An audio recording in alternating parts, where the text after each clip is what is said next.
19 years is Resco on the mobility market, and well over 10 years we are working with CRM, with our mobile CRM and Resco Cloud. This means countless, numerous updates, and the last one being our autumn release, version 11.2. Welcome to the webinar series about new features. My name is Mojik, I'm the product manager here at Resco, and I will be joined today by Zuzana from our product team to walk you through the new features of Resco Cloud version 11.2. There's quite a lot we will talk about today, so I think it will take us approximately an hour to go through it, but there will be also a webinar recording which you will get afterwards. Also, at this moment you are all muted, but feel free to write your questions into the GoToWebinar window and we will answer them at the end of the webinar. So Resco Cloud version 11.2, our autumn release, was released September 26th, 2018. And this one is really feature-packed. It contains 43 new features, minor or major. And these are the ones which we are going to talk about today, like improvements in the route planner, multiple forms entity hubs, improvements in UI, JavaScript, and much more. So let's start. And at this point, I would like to ask Zuzana to talk you more about our improvements in the route planner component. Thank you, Juraj. Hello everyone, my name is Zuzana and I will guide you through the first part of the new features. So as you can see, our first feature that I'm going to introduce now is Route Planner, and especially the improvements that we've made there for this release. So all our users probably want to minimize the travel they spend on road and costs between the visits and create the most suitable route for them and for their daily appointments. At the moment, in our route planner, they can create appointments visually straight on the map.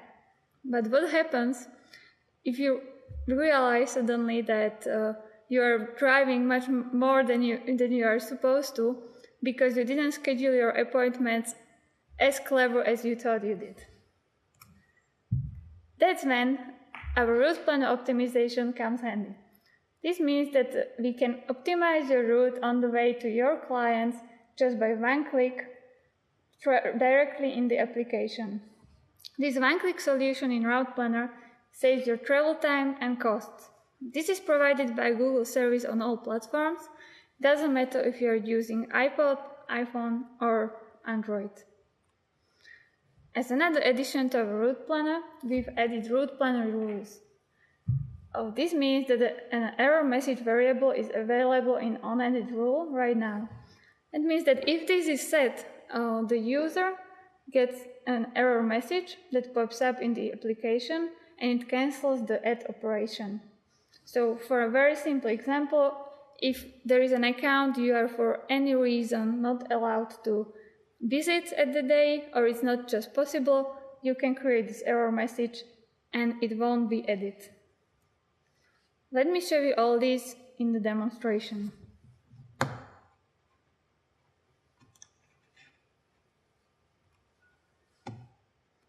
Give me a second while I open the application.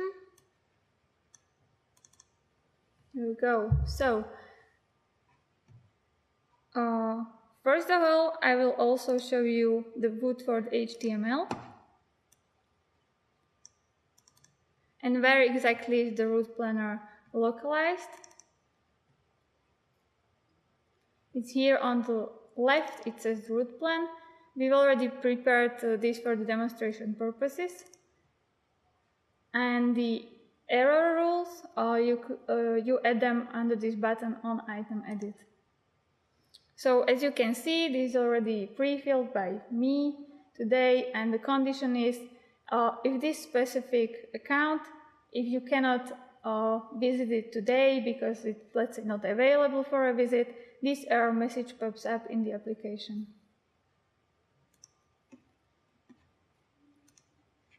So let's test this out.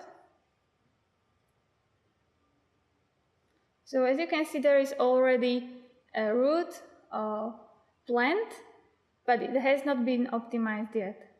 So when you click on the optimize route, you see now the appointments have been rescheduled and ordered in a way that it would make the most economical sense for you to drive to. So you can see that you saved approximately 15 minutes in this specific case, which is, I think, quite a lot. And let's see about this error rule that we created. It was concerning the account Apple apartment building. So when we try to add this to the list, the error message pops up. As you can see, this is what we specified for the error message to say, which is not available for a visit. And also, the add operation has been cancelled, meaning that it has not added the appointment in our list. So this was the route planner. Let's go back to our presentation and to our next feature, which is multiple forms. This has been a very highly requested feature from our customers and users because apparently it's very handy to use different forms for different types of accounts. For example, if your account is hot, it has many opportunities, you would like to see it in a different way than the rest of the accounts. So that's why we are introducing multiple forms as a feature in Woodward. So far, our users have been customizing this, which requires quite a heavy customization, and it's very difficult to maintain. That's why we actually agreed to add this to our features. So as I mentioned, it means that for one entity you can create more forms, and then you create rules which select the forms for the specific types or users. Let me just point out one thing, and that is that if the form rule is empty or faulty, meaning the condition doesn't really work, no form is used in the application, and when you open the specific record, it stays blank. So don't have to worry about it, it's not a bug, it just basically means that the form was not prepared properly, the rules are not working. So again, let's see in the demo.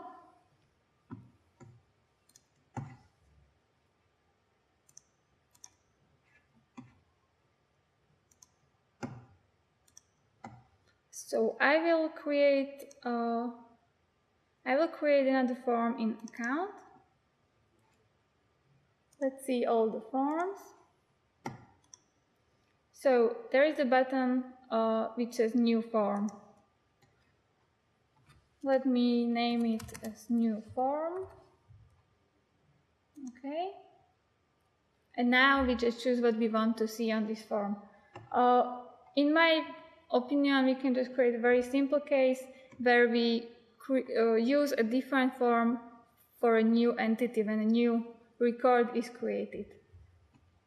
So let's see, we just, for example, can put their originating lead, name, and city. And if the salesperson, for example, is going to create the account, and they just want to do it quickly, so they just fill out like 2 or 3 fields, nothing else, and then later when it's already created, they can fill out the rest.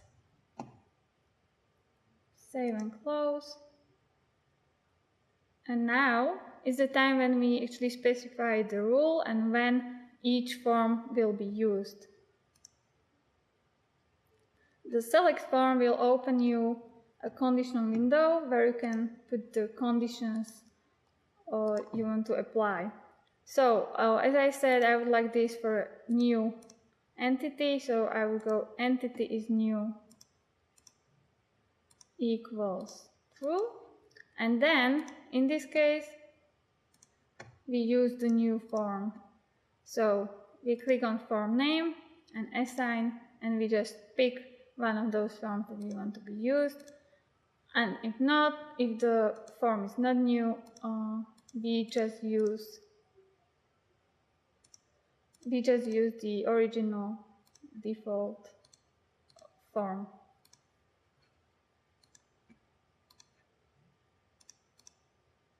form name, assign default. Save and close. And now you see it looks like we have 3 forms, but it's not really true. These 2 forms are the normal ones, and this stands for the form select rule. Go publish. Okay. Now I need to synchronize the application. Sorry, I don't need to do that. Okay, let's sync. So you go into account. Let's just have a quick look. How does the original form look like in some record that is already existing? So you see this is the default form. Let's now go back and try to create a new one. And that's it. As you can see, this is just a very simple form that we created for new accounts. So we can just quickly fill these 3 pieces of information and save it as test.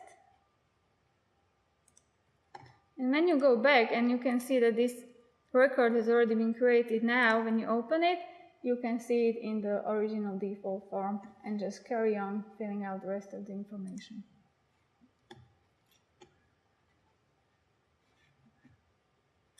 Okay, that's for now, it's all from my side.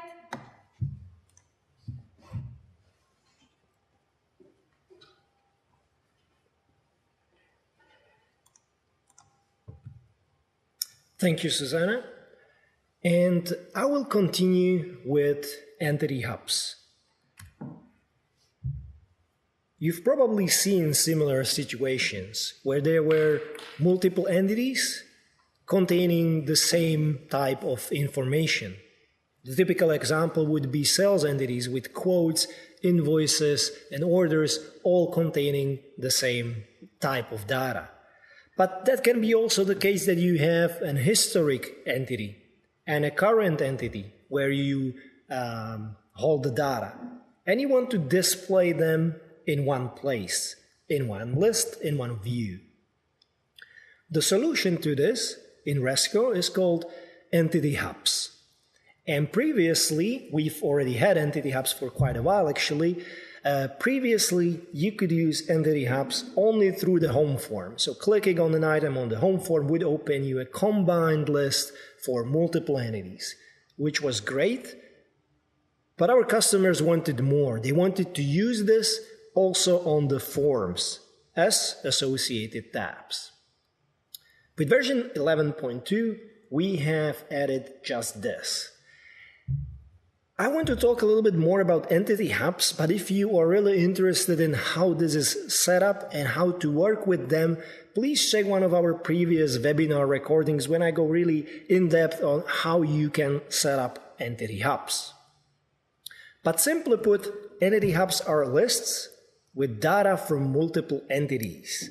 They even have these additional expanded views. You can see that on the screenshot here or here, where directly in the list you can see more records, data from more than just the entity that the list is displaying. So associated records or lookups, for example. All this is configurable with Woodford, but today we are talking about the associated views and how entity hubs can be used as associated views. There is this new option, Add Hub, which allows you to add an existing entity hub onto the form. That would add the entity hub with all the records, so you have to provide filtering.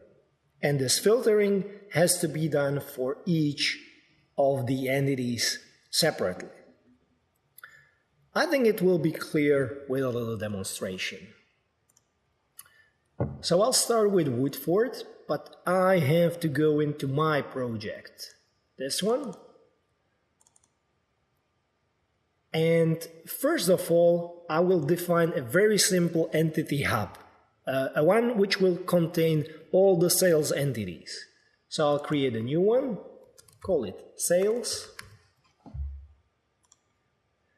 Now, entity hubs are quite powerful. They can have multiple groups, multiple merged views, but I'm not going to use all that. I'm just going to create one group, again called sales, one merged view, again called sales, and add multiple views from multiple entities into it. So I will add invoice and sort it by created on. I will add opportunity, sorted by created on. I will add order. And I will add quote as well.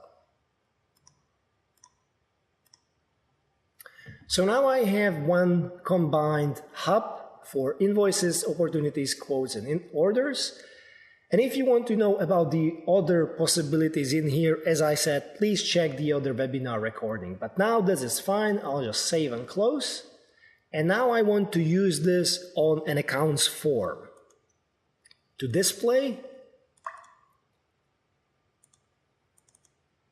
all the sales entities in one view. So I will actually remove this opportunities list. I don't want it. And I will add a hub and select the sales hub that I have just created. Now this would work really well, but I would see all the orders, invoices, opportunities from all the records. But here, I just want to see orders, invoices, etc. for this particular account. And to do this, I have to define filtering. So I double click, or I can select properties and go here and define the filter for invoice, which would be that the customer equals this account, meaning clicking variable, selecting ID. I have to do this separately for each of the entities in the combined hub. So I'll go onto opportunity and define similar filter.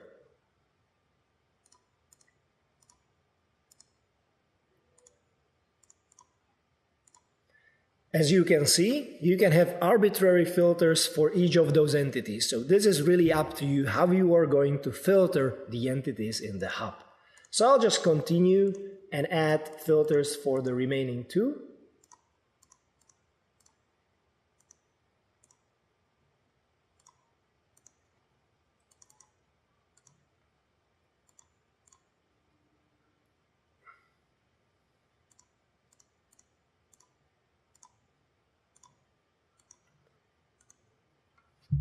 And this should be it. So I'll just save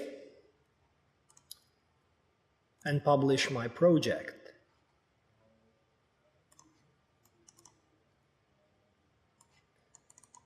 Here is my application, it's the Windows 7 app, and I will synchronize with my user to get these changes in. Let's open Accounts, Apollo Apartment Building, and here on the top I have the Sales Hub as the tab. And as you can see, I have an invoice here, I have a quote, and an order. And if I go into different account and open the Sales Hub, I will see different records from all those four entities.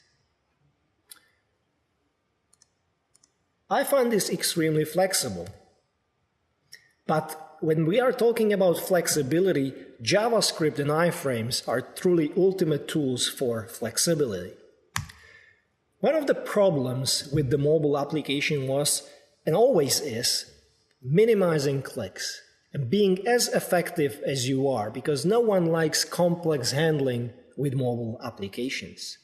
And there are common actions which your users might be performing, like creating a new task or a new opportunity, new lead, or opening one existing record all the time.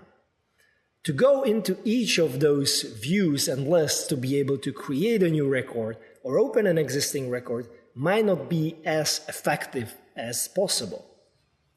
So we've decided to create a data iframe So even previously, you could put an iframe on the home form, and in the JavaScript on that iframe, open a new form for example, an account. But this required you to create the iframe, to create the logic, and even close the iframe. And that was too much, not really effective. So now you can create an iframe and provide this instead of URL. Data, open, provide the name of the entity, like account or task, and if you stop here, this will create a form for new entity record. But if you provide the GUID, so the record's ID, it will open that specific record. So directly from the home form, you can open a specific record or open a form for a new record. Additionally, you can also handle the data in the home replacement iframe. So imagine that your logic is more complex. It's not about opening one specific record or new form. You might want to create something more convoluted. And for that, again, you had to create. So if the action should be initiated from the home form, you would have to create an iframe, then run your logic and close the iframe. But if you now use this data and provide your custom parameters, you can handle this in the home replacement iframe. If you define a global function, handle home click, it will get these parameters and consume it, and you can do then whatever you like. But talking about flexibility, one of the very required features was to be able to handle the calendar or the tour plan within JavaScript as well. And we have opened now the calendar for JavaScripts and iframes. You can now set up custom commands. So really this hamburger menu is defined by JavaScript, and the underlying JavaScript will have access to the current view mode, so the day, week, month, or agenda view, and also the current date that the calendar is showing.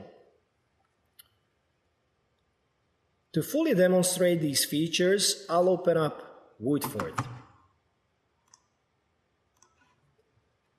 And I'll start with the home form.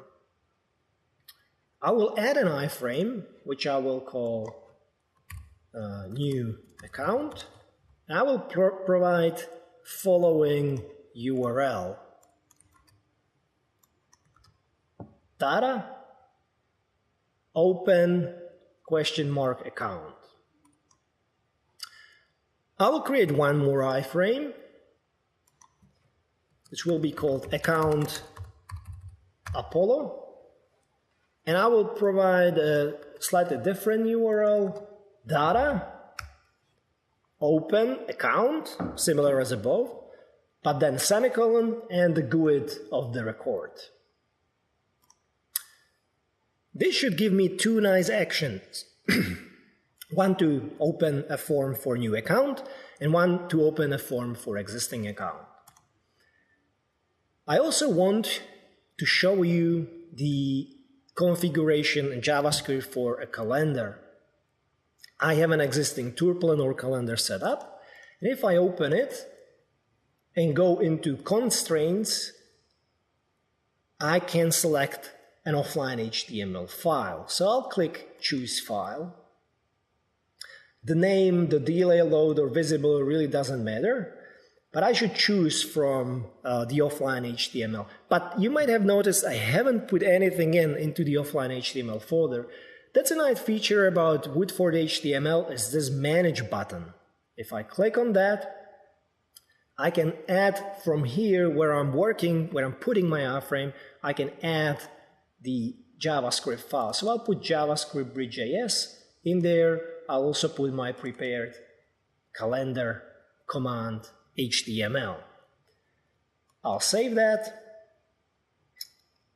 close that, and now I can select the calendar command from the offline HTML folder.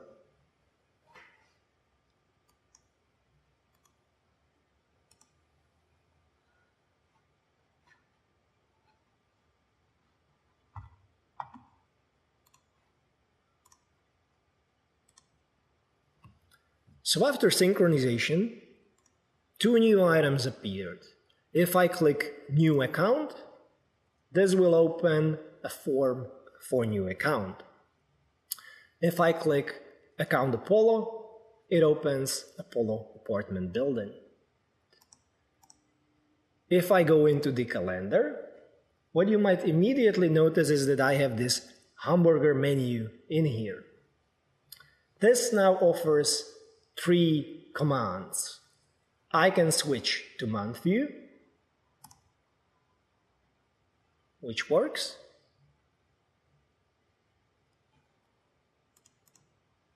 I can also switch to November, so let me just go to some different month and switch to November. Okay. And finally, this also allows me to complete appointments for the day. So I open October 11th, and I click Complete Appointments for the day. And as you can see, the status has been changed to completed. For a quick inspection of the HTML, this is how it looks like. If you are watching this from YouTube, you will see it in the description of the video. If you are watching the webinar, this you will get via email. So let me zoom it a little. And you can see that we are creating 3 new commands. And based on the command, we either set the date, set the view mode, or get the current date and get all the appointments for that date and set them as complete.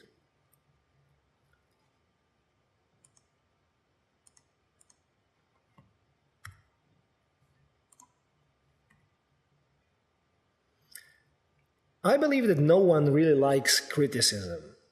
And we also don't like really hearing that the Resco's application doesn't look well and the UI is maybe outdated. And that's why we are really working hard to make it as flexible and as attractive as we can. That means less clicks. That means the default app or the first start of the app being much nicer, and certainly more customization options. So the first steps are to the better UI are things how you can define configurable colors for home or select from predefined color themes. Currently there are only 2, but we will be adding more in a very close future. Or even new icon packs, so just within a couple of clicks you can change the look of the whole application. One thing that wasn't possible previously was to set up the home form to look differently than the other views in the app. It certainly could look a little bit different, but with the color themes, it has to have the same color as the other views. Now you can set it separately. We've introduced the modern icon pack. We are introducing the modern color theme. There will be more as we will progress in the future. But that's not all. A feature heavily requested throughout the years of Resco Mobile CRM was a flexible way to set up the label part and the editor part on an item on the form. So you have the form, you have the items, and as you probably know, the label part where you see what you are filling in, like the name or the city or something, and the editor part where you are actually filling in the data, the way how they are displayed, you cannot really affect. You can put the label on top, you can put the label on left or right part, but you cannot really say that the label should be much smaller than the editor. That was until version 11.2. Right now you can create a form style, and there is a new property called columns. And there you can provide the label width and the width for the editor part. And this can be either in pixels, saying that the label should be 300 pixels and the rest is for editor, or you can provide a ratio, so 2 to 3, 3 to 1, using the stars. So I will open Woodford to show you some of this flexibility in terms of UI.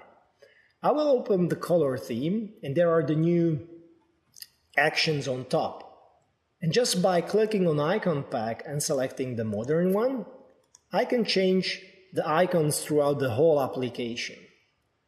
I can also load preset, modern, and if I click OK, you will immediately see here that the color theme of the application was changed, but also that the custom home has been activated.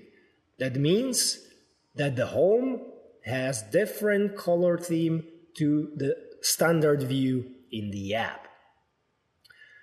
So I can save and publish my changes.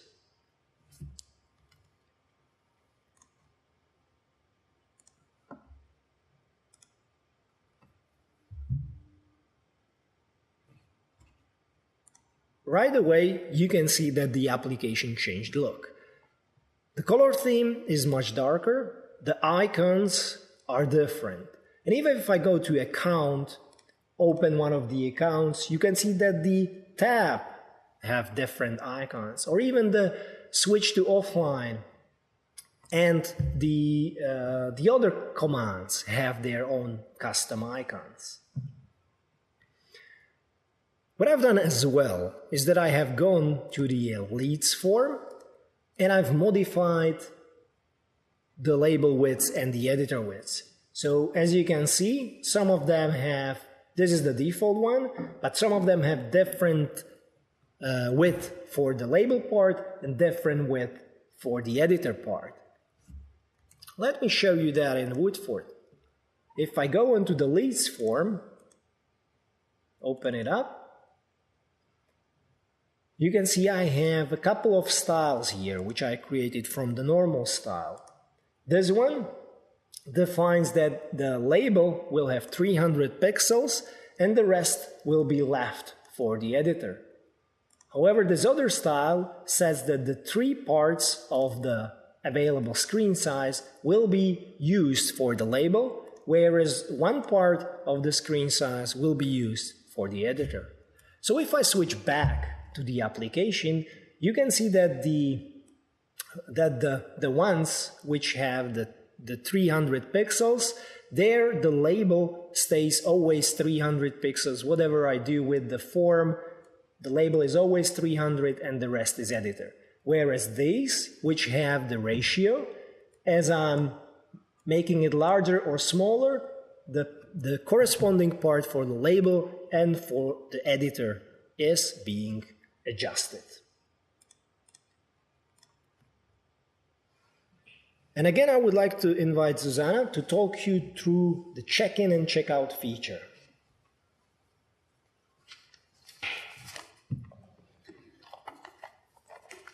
If you for any reason need to know how much time does a service technician spend on an appointment or any other user in the mobile CRM, that's when our check-in, check-out feature comes in handy. Check-in, check-out command actually serves for time tracking, and it's configurable for any entity.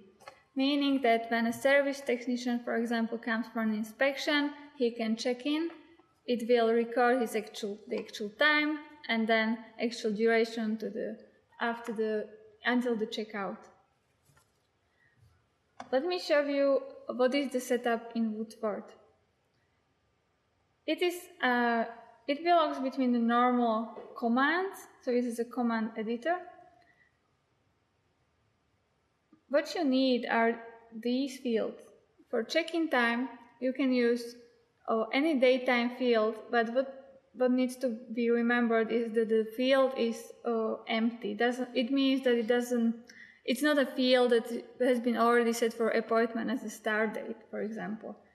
Then you can use actual end for checkout time or any other custom field.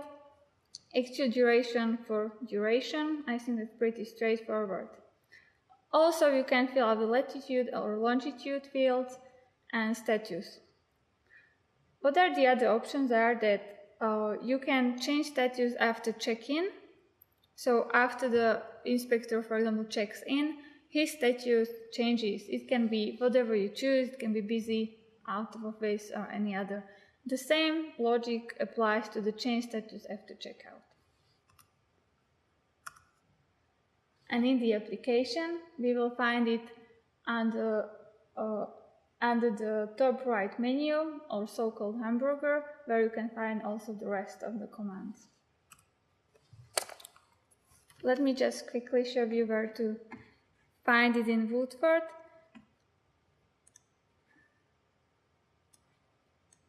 I just have to point out one thing, that this only feature is not yet available in HTML. That's why I'm showing this to you in the old Woodward Silverlight. So I think it makes sense that we put this check-in, check-out right now in the appointments, even though you can do it for any entity. You will find it under the form and form commands. So as I already showed you on the screenshot in the application, this is what I pre-filled. So we have actual start, actual end, actual duration, etc.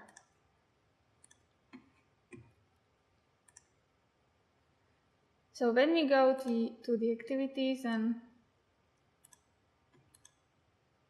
open an appointment, whichever one, I already added to the form these fields, the actual start, so we can actually see them. And as this is the only command here, we can just do it straight away. So we check in. Now we get different options depending on what we set in Woodward and how the status of the actual user changes. So I'll put this busy. Now we are busy, we are on an appointment, and our time is being measured. As the actual duration is measured in the whole minutes, I mean, I don't think we have to wait for another minute for us to see how it actually works. So I can check out now, and I select the status as completed, for example. And now I did it in the 1 minute, so we can see it's the same time, but you get the idea that the actual start was 17:39 and the actual end was 17:39 as well.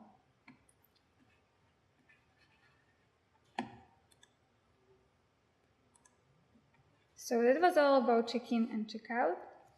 Let's continue. We've introduced you to what we think are the main features. Apart from that, there are plenty of others, and let's just mention a few of other ones very, very quickly. One of them is our attachment sync filter, where you can specify the entities for which you want to synchronize your attachments. You can also specify the quantity and the type of attachments you want to be synchronized. You can find it under the configuration and under the button sync config. It's so-called advanced configuration. You can use this while inputting a file of XML format. And just to mention, this had already been available in Woodward, but it was not so straightforward to use it. Now it's much more user-friendly, and all you need to do is to click on the sync configuration. Another feature that we added is so-called expanded form rule tab, which shows and hides form tab while keeping the header visible. As we can see on the screenshot on the right, this is one of the many possible use cases where you can use it. For example, you are filling out something like let's say a form, which has more steps, and until you fill out the step 1, you can't see the step 2, even though you see there is such step. So we're keeping the headers visible while the forms are actually hidden. And now let me move on to a different topic, which is our Woodward HTML. Right now, it's almost finished. It's up to 90%. It has up to 90% of features that Silverlight has. There are some features that are in progress that are still missing for us to achieve the full parity, which is mobile report designer logs, dialog back button, home list design editor, about list editor, and image editor. So as you can see, there is not a long way to go for us, And as you probably noticed, we've been using Wood for HTML almost on every single feature that we showed you today. And as I'm saying this, I can confirm that we're actually fully working with Wood for HTML now in Resco. Why am I mentioning this? It is because our full feature parity with Silverlight is expected to be set on December 2018, which is the next release. And also, I have to point out that the further upgrade of features will be done only in HTML version from next year on. This is very important to realize because only the necessary bug fixes will be made in Wood for Silverlight. Everything, new features, upgrades, everything will just happen in Wood for HTML. So where to find this? It's already available in Dynamics 365 and Resco Cloud. And I will just show you exactly where it's localized so you don't struggle while looking for it.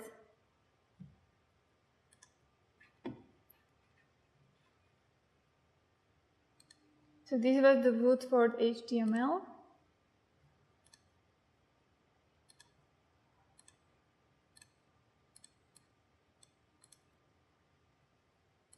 So I just need to get to the Resco Cloud.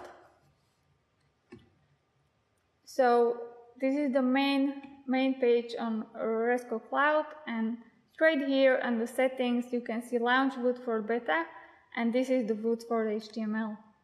When you open it, it just takes you straight to Wood for. You don't need to log in again or do any other adjustments, and you can already see the projects we used and everything. With Microsoft Dynamics is also pretty easy. You go to Settings, and under Mobile CRM, where you can also find the inspections, for example, you just click on Wood for, and here you launch the Wood for HTML beta directly from Dynamics. I hope that was clear enough, and you won't be surprised when your old Wood for Silverlight won't get any upgrades next year. Next thing we need to mention right now is that with new Wood for comes a new Wood for format. With the old formatting, which was so-called Format 1, we stored one project in one zip file, which did not allow you to work and publish on the same project at the same time with different users. This will change now. Wood for HTML is creating a new format, so-called Format 2, where we store the project files as individual records for custom entity, meaning for example, for one view, you get one file, for one form, you get one file as well. Which leads us to a very new thing that's very useful, meaning that multiple users can work on the same project at the same time without being scared to overwrite the changes of the others. Let me just in a simple table compare the Wood for format between Silverlight and Wood for HTML. So, as I mentioned, Wood for Silverlight creates Format 1, but it can still work with Format 1 and Format 2. However, Wood for HTML creates Format 2. It can of course work with Format number 1 and Format 2, but what happens when you open a project with Format number 1 in Wood for HTML is that it asks you to upgrade it to Format number 2, which you don't have to do, but as I mentioned in the previous slide, it's very useful because you can share the project, you can work on the same project, multiple users, and publish it, and nothing happens, everything is published correctly. So, I fully recommend you to download version 11.2 now, and also definitely try our Wood for HTML. I just would like to point out that please, before fully creating your project with Wood for HTML, make a clone of the old project and then look around, play around, and you will see how it works for you. Thank you, Zuzana. And before we get to your questions and try to answer them, I would just like to invite you to our conference Resco.next, which is happening in Prague actually quite soon in November 15th and 16th. To be honest, I think that we are almost at full capacity, so if you are thinking about it, I would definitely recommend registering your spot right away, because we will talk about many topics, from mobile sales to field service, inspections, and so on. So go to resco.next and resco.net/next to register and find out more. We went through a lot of features, so I'm interested to know what questions appeared in the GoToWebinar window. If you are still thinking about some of the features that we were showing, feel free to write more questions and we will try to answer them. So a question from Robin is about route planning and the optimization. If you remember, we talked about the optimization and said that the optimization actually uses Google APIs, Google Map APIs, to figure out the optimal route. And currently it is using the Resco's map key, which is built into the application, to do this. If you expect to have many requests for this via your users, you can go into Woodford. You can go into the configuration section of a mobile project and provide a Google Map API key, which you obtain from Google and which will then go through your own account, and therefore you will be able to service all the users that you require. Unfortunately, I don't know much details about the licensing options in there, but I think it's probably quite clear from the Google's website. If you will need help with figuring out which one to use, feel free to write to Resco's support.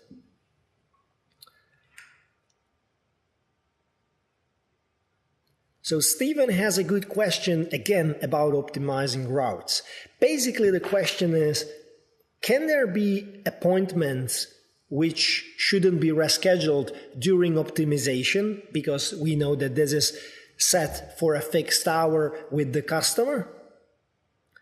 This will be possible with our future update. I think it's been discussed for the December release as well, where you should be able to pin some of the appointments to not be touched by the optimization engine. So this feature will be supported very soon.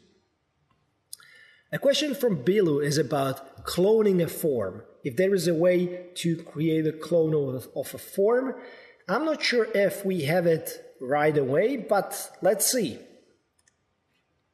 So I'll open my project.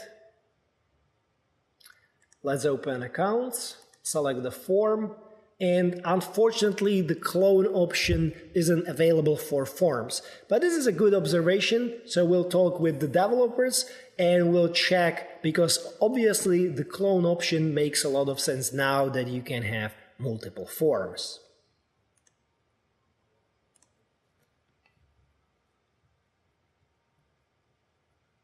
A question from Per is about the multiple forms and how you can select different forms based on some rules.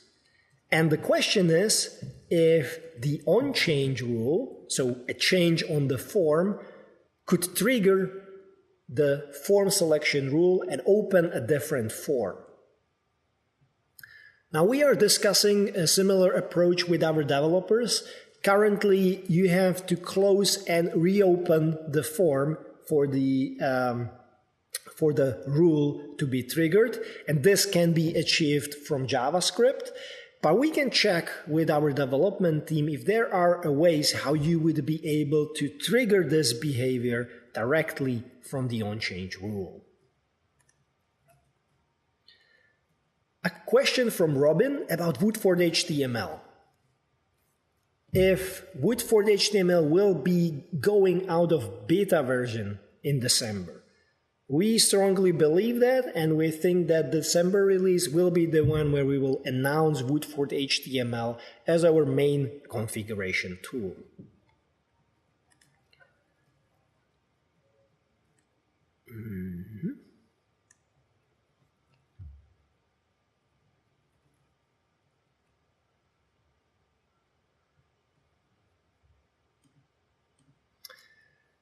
So I'm reading through a question from Art about the route planner and about the rules in route planner. And we created a very simple rule which has taken the name of the account into consideration when it should add that account or not. And the question from Art was if you can add a field on account that would define if it can be used in the route planner or not. So on account, I would have a yes/no field that would indicate if I can use that account on the route planner or not. First of all, you can use views for that, right? You could be able to create a view on the route planner, and you can remove the accounts which you don't want the users to put on the route planner, so they won't even see that on the route planner. But additionally, yes, you can put that into the rule which you have seen, so you can even use a field from the account for the error message that we have been setting.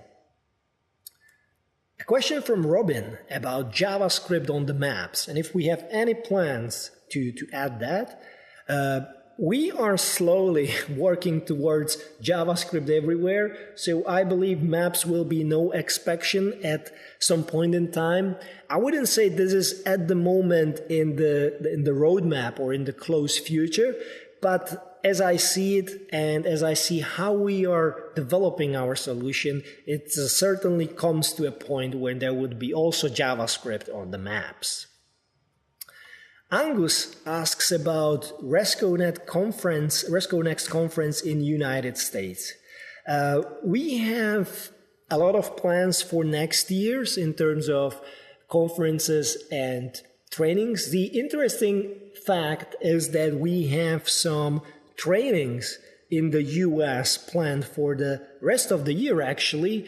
One is in Toronto, so in Canada, actually, on 29th of November. And one is in the Austin, Texas, on 3rd December this year. And there will be more trainings throughout the year. And there is also a conference planned for next year, but I wouldn't like to go into too many details at this point because it's not yet announced. Kevin is asking about the route planner and what kind of entities can you use there. And you can use any custom entity or standard entity. So the output of the route planner doesn't have to be an activity or appointment. It can be any entity that you have. It just needs to have a couple of date fields that can be used. Joseph has a question about entity hubs. Can they be used in lookup views? At this moment, not. It's only about the associated views. And we should examine what are the use cases for the entity hub to be used as a lookup and what that would mean for our development.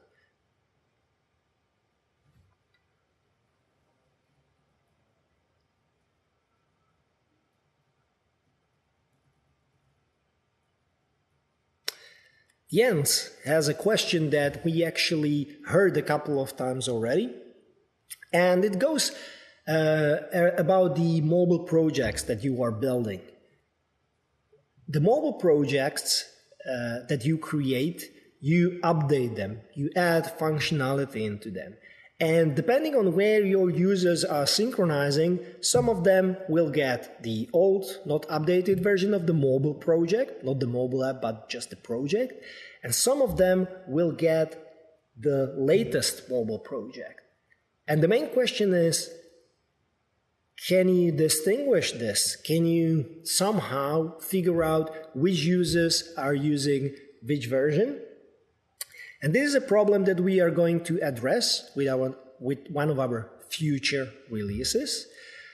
Right now, I can only recommend a workaround which I see at one of our customers, but they have used the branding option.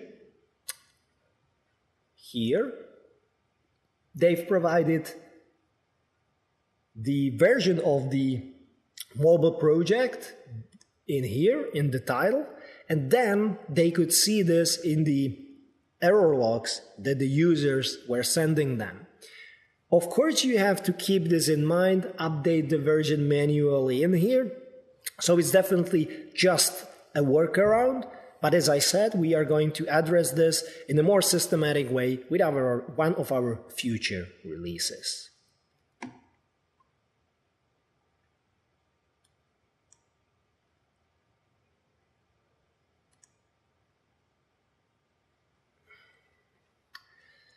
Giuseppe has a question about Woodford HTML and Woodford Silverlight.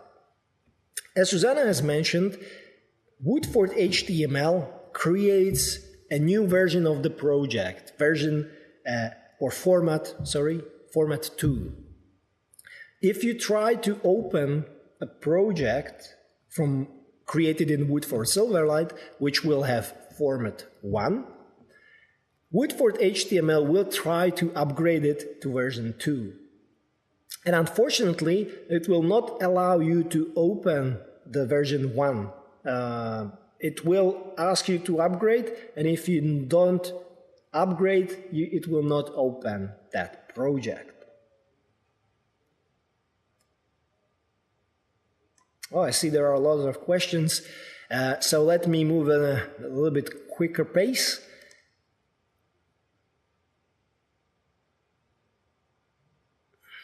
So a question about update to version 11.2 of Woodford HTML, and then Mike is seeing version 11.1.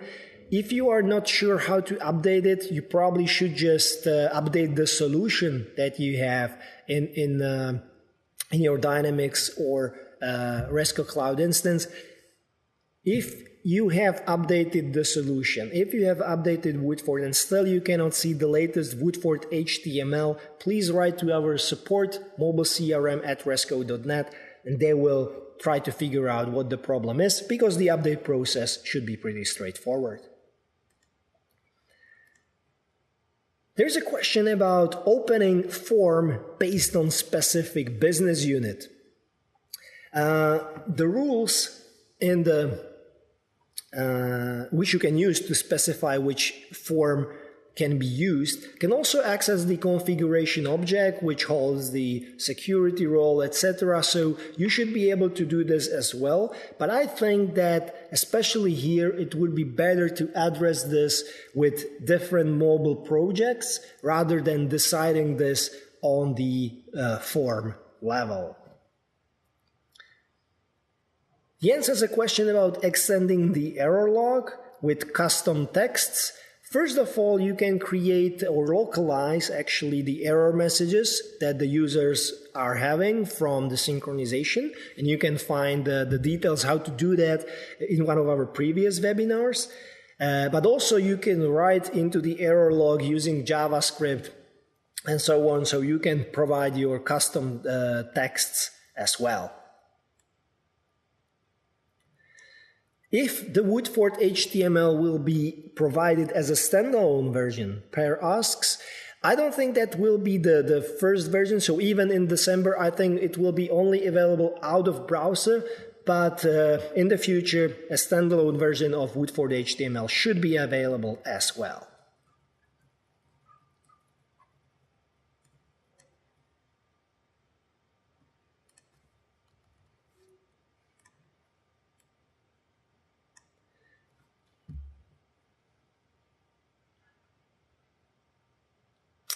Jared has asked a very similar question about the multiple forms. So again, the rule which decides which form will be used is triggered only when the form is being loaded. So you have to reload the form or reopen the form for the rule to trigger. At the moment, you cannot control this any other time.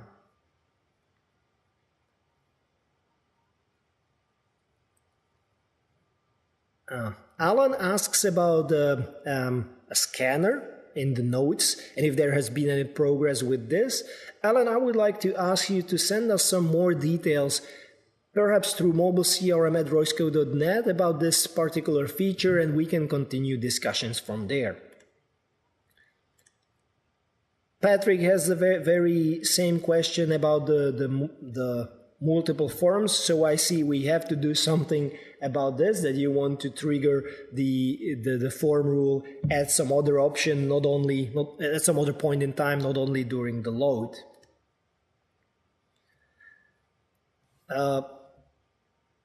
Joa is asking about the different background colors for multiple forms. I think that currently we have just one specific color for the background of all the forms, but that's probably a good idea, and we will think about it in the future.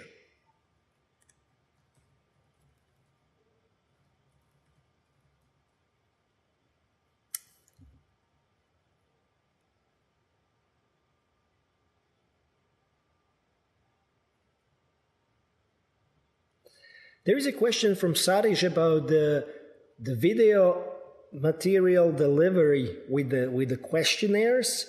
I don't think I actually really follow the question, so please, Sarish, if you are still watching the webinar, again, write for our support, and I'll try to answer the question through email.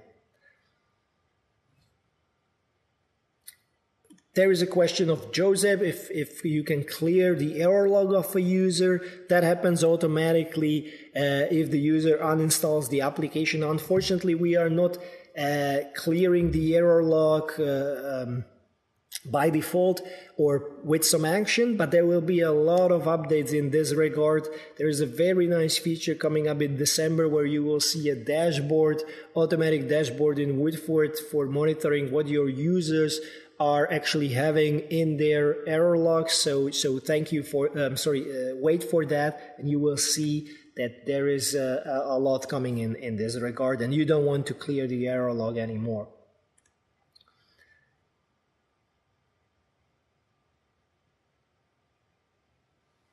Jens has one final question about shrinking pictures, and if this is available for multi-upload of pictures from the device.